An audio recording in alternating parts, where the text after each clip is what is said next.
Ciudadana con el diputado Luis Loaiza. Para mí es un inmenso honor compartir con el profesor Luis Montilla, colega, profesor, amigo de muchos años, politólogo, profesor de dilatada trayectoria en la Escuela de Ciencias Políticas de la Universidad de los Andes, hombre de partido, luchador siempre comprometido con la libertad y la democracia, hombre sensato y estudioso, pero es también un trujillano sembrado en Mérida, muchos años comprometido con Mérida, con su quehacer, con la formación y el destino de los jóvenes. Muchas gracias, Tocayo, muchas gracias, Luis, por estar aquí, bienvenido.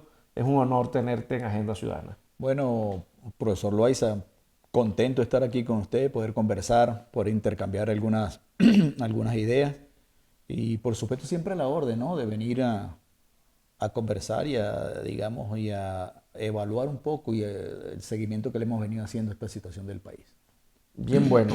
Si alguien ha tenido una preocupación permanente, la ha tenido con sus estudiantes, con sus colegas profesores, con sus compañeros de lucha sobre la defensa de la política con P mayúscula, ha sido Luis Montilla. He visto tu interés pedagógico de hacer de la política una actividad que enaltezca al ser humano. Este ha sido un momento muy difícil porque, entre otras cosas, quienes hacen política no entienden la política, ni respetan esas reglas no escritas de la política, que es la de evitar el conflicto para que no terminemos acabando con la política y comenzando con la guerra. Pero bueno, hay gente que se mete en la política y se deja dominar por las vísceras y no por la razón. Sí, mira, Luis, la política hemos visto, no solo en nuestro país, sino en muchísimos países tiene una gran carga peyorativa. La gente vincula la política a fraude, a extorsión, a manipulación, a engaño, a corrupción y todos esos, digamos, todos esos elementos allí negativos de la política. Y la política no es eso, ¿no? La política es precisamente esa actividad que hacen los hombres para ponerse de acuerdo. Es decir, para resolver sus asuntos de manera pacífica, como bien tú lo dices, sin llegar a los extremos, sin llegar a la guerra. La política, digamos, fue una invención, por supuesto, anteriormente a los griegos, pero es una invención de los griegos sin parangón en la historia de la humanidad, porque eso es lo que permitió que la humanidad no se extinguiera.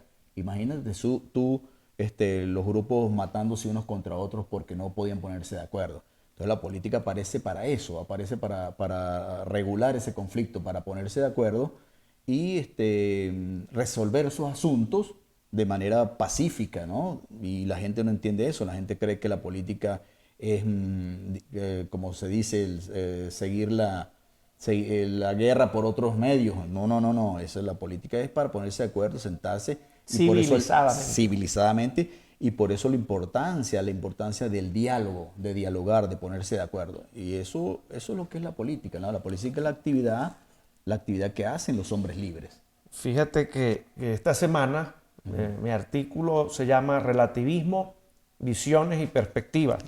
Y nada más comparto el último párrafo porque se conecta perfectamente a lo que estás diciendo. Dice, el problema en política no es tener opiniones divergentes, diferentes perspectivas o conflicto de visiones. El problema es cómo se resuelven esas diferencias sin llegar a la violencia, al odio y a la destrucción del que piensa distinto. En la política no hay verdades reveladas, todo cambia y nadie es dueño de la razón. Así es. De manera que es consustancial a la política el diálogo, la civilidad y el ejercicio de la razón, del pensamiento. Así es, aquí hubo un momento, Luis, si te recuerdas, donde se satanizó el diálogo. No podías dialogar con la otra parte en conflicto porque eras colaboracionista, eras culpable, eras vendido, una serie de cosas. Traidor. Traidor. Y eso, por supuesto que no es así. Las sociedades modernas, todas las sociedades modernas, las que conocemos, son sociedades plurales, divergentes, donde hay mucha gente que piensa distinto. Es decir, y si no existiera esa gente que piensa distinto a uno, habría que inventarla. Porque si no, ¿cómo funcionaría la humanidad sin ese contraste pues, de ideas y de pensamiento digamos, de ponerse de acuerdo, pues, entenderse de alguna manera. Y la política es precisamente la actividad para eso, para entenderse y para ponerse de acuerdo. Muchas veces en esas negociaciones hay que ceder para poder, digamos, resolver los asuntos de manera pacífica. Lo que veo mal es cuando se sataniza. Sí, Se sí. sataniza el diálogo, se sataniza la tolerancia, El entendimiento. el entendimiento, o sea, cuando se hace política con las vísceras. Así es. Y entonces eso nos conduce a la guerra. La guerra. Y en la guerra estamos fritos todos. Todo. Dice Hannah Arendt que la política no tiene nada que ver con la guerra. No, donde comienza la guerra es porque fenece la política. Exactamente. Y donde la política se impone, no hay guerra. ¿Por qué? Porque se impone el acuerdo, el diálogo, la conversación y el ponerse de acuerdo, pues sin matarse. Y digamos, ese es el elemento, digamos, principal de la política. Por supuesto, hemos visto en los textos que la política es, digamos, la administración, el gobierno de los asuntos públicos. Pero la política también es eso, la política que hacen los ciudadanos, la política también es esa actividad que hacen los ciudadanos para ponerse de acuerdo, para llegar a acuerdo, para resolver sus problemas inmediatos. Y eso es lo que diferencia de la gente al ciudadano. El ciudadano participa en la decisión, participa en la, digamos, en la solución del problema. involucra. Se involucra, participa. Muy bien. Eso hay que entenderlo. No se puede estar haciendo política con las vísceras, digamos, para exterminar al otro, ¿no? Para liquidarlo. No. Uno hace política y la política de partido, la política democrática es para derrotar al adversario, no para exterminarlo ni digamos, desaparecerlo. No. Él sigue estando allí digamos, la política democrática consiste en eso, ¿no? En construir mayoría para digamos, imponer decisiones a través de la mayoría, pues. Muy bien. Bueno, la política, como hemos visto, es un ejercicio de la razón, para el entendimiento. Es un ejercicio de civilización, no de barbarie. Pero dentro de la política hay un elemento clave que es la democracia. Y tú lo decías hace un segundo. Se construyen mayorías. Y ese es el método de la democracia. El que consigue el voto de la mayoría llega al poder. Pero hay gente que tampoco entiende la lógica de la mayoría, que quiere llegar al poder por la vía insurreccional, por la vía del golpe de suerte, por me saqué la lotería. Pero resulta que el juego de la política democrática es el esfuerzo de organización, de construcción, de poder social y poder político para llegar a donde se tiene que llegar. Hemos visto también que esta distorsión de la política se ha arrastrado consigo a la democracia. Sí, correcto. Mira, Luis, la democracia es competencia. Competencia de los sectores. ¿A través de qué? De organizaciones, de los partidos políticos. Se organiza la gente, como tú dices, para una competencia, para competir. En esa competencia, por supuesto, el que logre, digamos, sumar a las mayorías, pues es el que debe ganar en un proceso, en unas elecciones, digamos, donde la gente se manifiesta, ¿no? La gente va a través del voto, participa y escoge, ¿no? Escoge el grupo que debe estar en el gobierno. Allí mismo, en la política democrática, en la democracia, escoge también el grupo que va a la oposición. Y la democracia hay que verla así, ¿no? Hay que verla como digamos, ese sistema político donde la gente se organiza para competir. La democracia es una competencia, no para destruir al otro, sino se construye mayorías para ganar, ¿sí? Para lograr el triunfo a través digamos, del beneficio, ¿no? Que le da la gente a ese sector o a ese grupo, pues. Y eso hay que respetarlo. En elecciones. En elecciones. Y eso le da al grupo que gana, se somete al proceso de elecciones y eso lo reviste de una legitimidad. Es legítimo, ¿por qué? Porque se sometió a un proceso y fue el que salió victorioso, pues. Y eso son las reglas de juego de la democracia. Bueno, es complicadísimo decir que los venezolanos teníamos experiencia democrática, pero apenas tenemos una oportunidad, negamos la democracia. Tú ves estructuras que se esclerotizaron en los partidos políticos. No, los partidos políticos, que son unos instrumentos de la democracia, entonces tiene gente que está allí 20 años, 30 años, que no hay elecciones internas. y que cuando tú dices algo que molesta al jefe te expulsan. Va para afuera, Luis, va para afuera. Es decir, Terrible. ¿Dónde está la cultura democrática? Sí, ¿dónde están las tendencias? ¿Dónde están las facciones internas para el debate? No, no las hay, Luis, no las hay. El que incomoda digamos, al que tiene el control del partido, lo execran del partido, lo sacan, pues. ¿Por qué? Porque no hay debate, no están funcionando como partidos, Luis, están funcionando como unas especies de franquicias, no son partidos políticos. No son partidos políticos. Son franquicias que tienen un dueño, que tienen un grupo que, digamos, se hace lo que dice el grupo sin debate, sin discusión y sin nada. Eso ha afectado mucho a nuestra democracia, pues. Uno de los grandes problemas que tenemos es precisamente eso, que esas instituciones, ¿verdad?, que llevan esas preocupaciones de la sociedad hacia el Estado, no están funcionando, pues. No están funcionando, y eso es lo que lleva a que la democracia esté en una terrible crisis, y nosotros en nuestra democracia tenemos una terrible crisis. Habrá que recuperar eso. La democracia está pasando por una terrible crisis, y hay que llenarle nuevamente las expectativas a la gente. Así que la gente confíe en la democracia, confíe en las soluciones que da la democracia, y que no empiece a mirar otros tipos de sistemas autoritarios, ¿no? Porque la gente también le tiene miedo a la complejidad de la democracia. Es decir, la democracia es compleja porque tienes que ponerte de acuerdo con mucha gente. Con mucha gente difícil. Difícil, y que opina distinto. No hay una sola línea, no hay un solo color, no hay un solo partido, no hay un solo jefe. Entonces, ese proceso de complejidad de la democracia es lo que la debilita ante las amenazas de esos tipos de autoritarismo, ¿no? Que la gente se pone nerviosa, y cuando uno ve que la gente dice, no, pero ahí están de nuevo peleándose, son muchos candidatos. No, es que el problema no es que eso es lo natural, que sean muchos candidatos, porque es la representación plural de la gente. Lo que hay es que ponerse de acuerdo en un sistema, en un método, para escoger uno de esos candidatos. Yo he visto que también la gente se asusta cuando le dan un tarjetón y tiene que escoger entre la gente que, como que si estuviera, todavía pesando en la conciencia de muchos ciudadanos el tema de los colores, ¿no? Es que simplifica. Pero las elecciones democráticas hoy en cualquier parte del mundo son complejas, porque usted tiene que escoger el poder nacional, el poder regional, el poder local, y nadie deja de hacer una elección por eso. Sí, y ante diversas propuestas que están. Por eso algunos autores dicen, Luis, contemporáneos, dicen que la democracia es ruidosa, la democracia es estridente, la democracia hace ruido. ¿Por qué? Porque hay que ponerse de acuerdo con mucha gente, hay que, digamos, convencer. Y para eso hay que tener madurez y formación.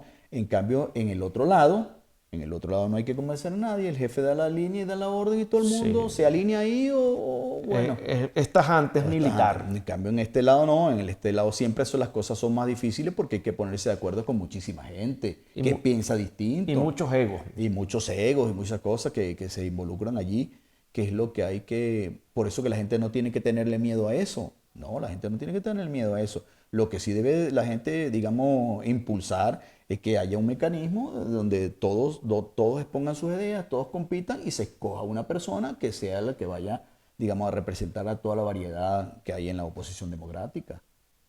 Sí, eso es lo que tenemos que hacer, pues, y lo que la gente debe hacer sin miedo, sin asustarse, entendiendo que es natural, que es consustancial a la democracia y al pensamiento distinto, ¿no? Muy bien. Al pensamiento plural. Bien, y todo este planteamiento sobre la política, sobre la democracia, nos lleva a un tema concreto de la realidad venezolana. Un sector de la oposición está organizando unas primarias y empieza a moverse la diatriba sobre ese tema.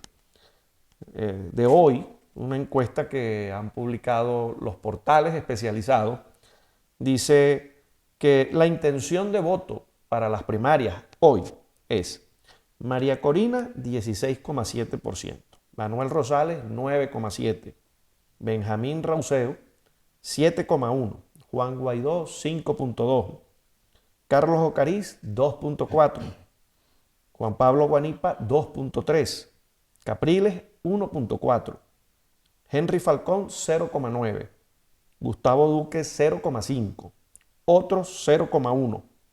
Ninguno, se me fue la imagen, ninguno, 32,8%. Y no sabe, 20,9%. O sea que tenemos un 53% del electorado indefinido en este momento.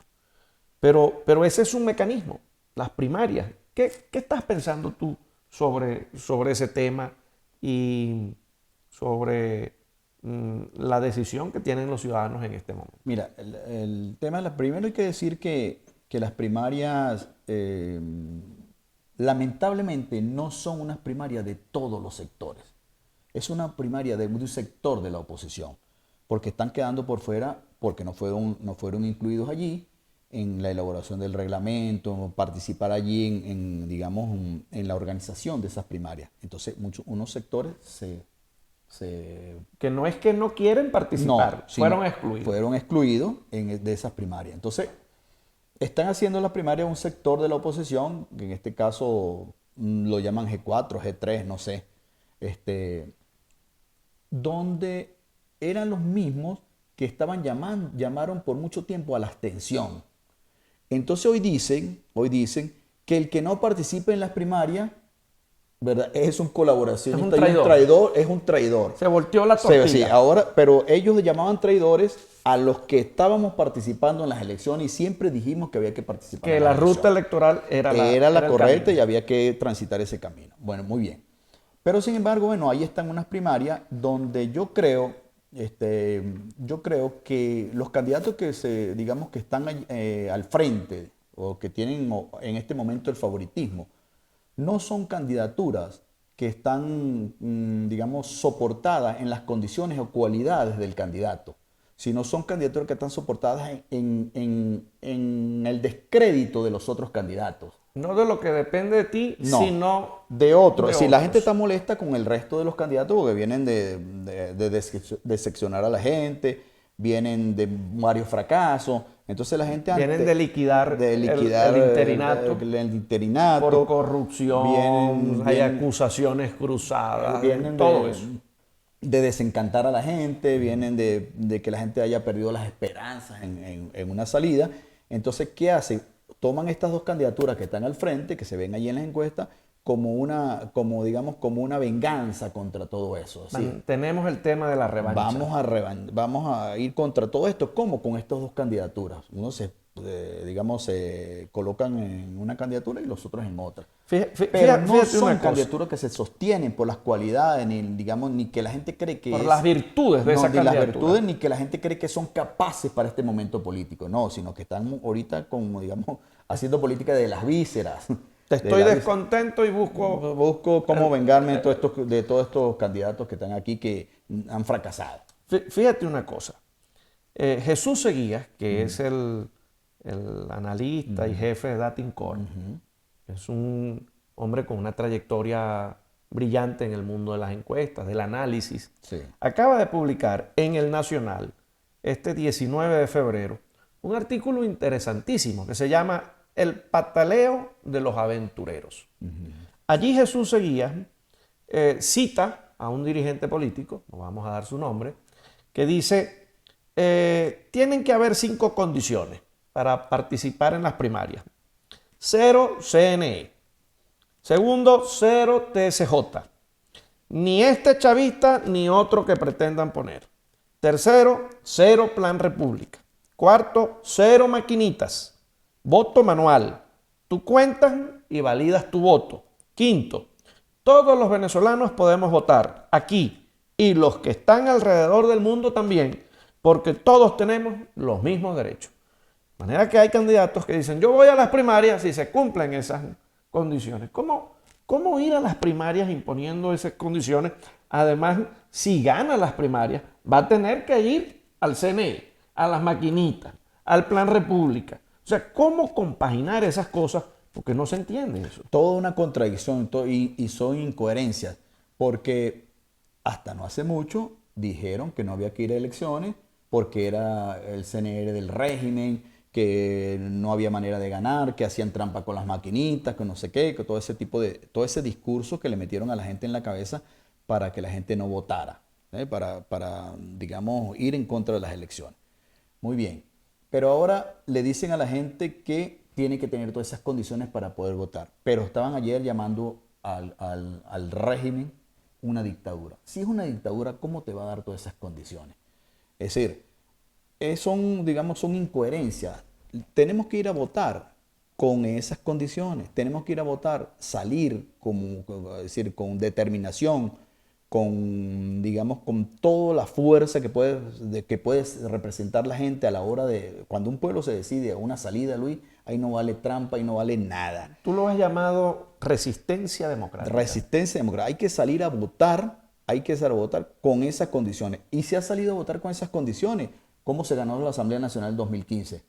No fueron con esa CNE, con esas maquinitas, con todo eso. Y se ganó de arras. ¿Cómo se ganó en Barinas recientemente? ¿Cómo se gana en el Zulia? ¿O es que nos regalaron el Zulia, un estado tan importante donde está, digamos, la riqueza, la producción petrolera? Entonces se lo regalaron a la oposición. No, que la gente salió y votó. Hay ni manera de hacer trampa cuando la gente se decide a salir de esta situación. Como los ciudadanos se decidieron a votar en Chile contra Pinochet. Así es. En Nicaragua contra Daniel Ortega y la revolución sandinista cuando ganó Violeta Barrios de Chamorro. Y en todas partes del mundo en que Polonia, tú quieras, en Polonia, el régimen comunista a una democracia dirigida por un obrero del sindicato Solidaridad, amigo del Papa Wojtyla. De manera que esto no es un tema exclusivo de los venezolanos. Hay lecciones en el mundo de cuando la gente, como tú lo has dicho, se decide a cambiar, sale y vota. Y cambia. Y los políticos tienen que crear las condiciones para que la gente vaya y vote por un liderazgo que sea relegitimado. En fin, yo creo que es bien importante esto que estamos conversando porque yo creo que sobre estos temas hay que incidir, hay que discutir, hay que hablar, hay que ponerse de acuerdo y hay que tratarse con respeto. A mí me parece que ha sido una excelente oportunidad la de contar con tu presencia, con tu opinión, con tu análisis y con tu dilatada experiencia como profesor de ciencias políticas y luchador en la calle por la libertad y la democracia. Muchas gracias, Luis Montilla, por estar en Agenda Ciudadana. Siempre que nos inviten estaremos. Muchas gracias a ustedes por seguirnos. Estamos en YouTube, estamos en TikTok, estamos en Instagram, estamos en WhatsApp. Si no nos sigue es porque no quiere.